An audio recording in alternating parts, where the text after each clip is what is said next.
আজকে নিয়ে আসলাম খুবই মজার একটি ডেজার্ট। আর এত কম উপকরণে এত মজার একটি ডেজার্ট হতে পারে আসলে ভাবাই যায় না।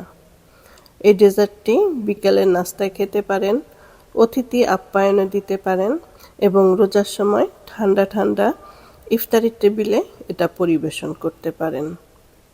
তো এই মজার ডেজার্টটা আমি যেভাবে তৈরি করে নিলাম, একটি হাঁড়িতে দিয়ে দিলাম 2টি ডিমের কুসুম। আর এখানে কিন্তু আমি শুধু কুসুমটাই দিয়েছি, সাদা অংশটা দিইনি।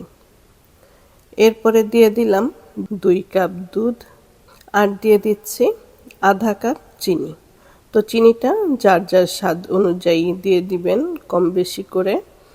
এরপরে দিয়ে দিচ্ছি 4 টেবিল চামচ কর্নফ্লাওয়ার। তো এখন সবগুলো উপকরণ ভালো করে মিশিয়ে নিব। আর চুলাটা কিন্তু আমি এখনো অন করিনি, অফ চুলাতেই সবগুলো উপকরণ ভালো করে আগে মিশিয়ে নিতে হবে।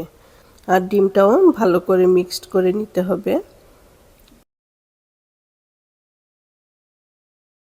তো সব ভালো করে মিক্সড করে নিয়েছি, এখন চুলাটা অন করে দিব। আর চুলার হিটটা কিন্তু মিডিয়াম রাখতে হবে। তো মিডিয়াম হিটে এখন এটা আমি জাল দিয়ে নিব। আর অনবরত কিন্তু নাড়তে হবে, নয়তো দেখা যাবে নিচে জমাট বেঁধে গেছে।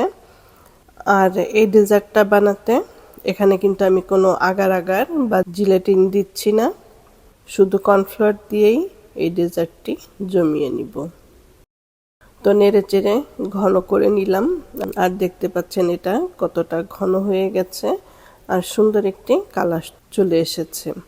আপনি চাইলে এখানে ফুড কালার ইউজ করতে পারেন, যে কোনো কালার দিয়ে কালারফুল একটি ডেজার্ট তৈরি করে নিতে পারেন। তো আমি আর কোনো কালার দিলাম না, ন্যাচারাল ভাবেই করে নিচ্ছি। তো এই পর্যায়ে আমি দিয়ে দিচ্ছি 1 চা চামচ ঘি। তো ঘিটা দিয়ে আবারও ভালো করে নেড়ে চেড়ে ঘন করে নিব। আর যখন দেখব হাঁড়ি থেকে নিজে নিজে উঠে আসছে, তখন চুলাটা অফ করে দিব। তো ভালো করে ঘন করে নিলাম। আর এখন কিন্তু হাঁড়ির মধ্যে লেগে থাকছে না, নাড়া দিলেই উঠে যাচ্ছে। তো এখন আমি একটি বাটির মধ্যে ঢেলে নিব। তো যে বাটিটার মধ্যে আমি ডেজার্টটা তৈরি করব, এই বাটিটার মধ্যে আমি এখন এই মিশ্রণটা ঢেলে দিলাম। এখন একটু বাটিটা ঝাঁকি দিয়ে সমান করে দিব, যাতে নিচের অংশটা খুব ভালোভাবে সমান হয়ে যায়, কোনো ফাঁকা অংশ না থাকে এবং বাতাসটা ঢুকলেও যাতে বাতাসটা বের হয়ে যায়। এখন এটা আমি ঠান্ডা করতে দিব।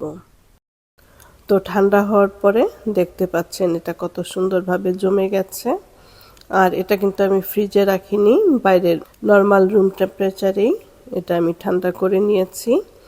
তো উপরে একটি প্লেট দিয়ে এখন এটা আমি ঢেলে নিব।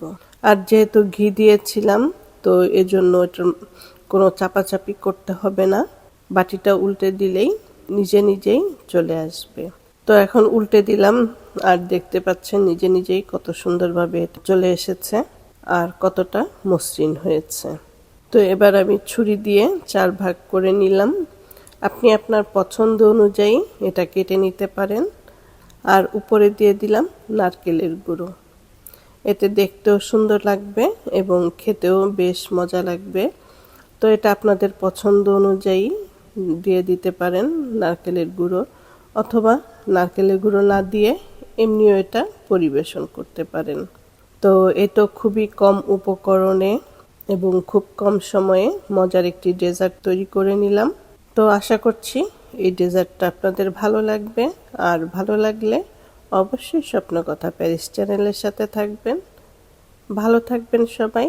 আল্লাহ হাফেজ।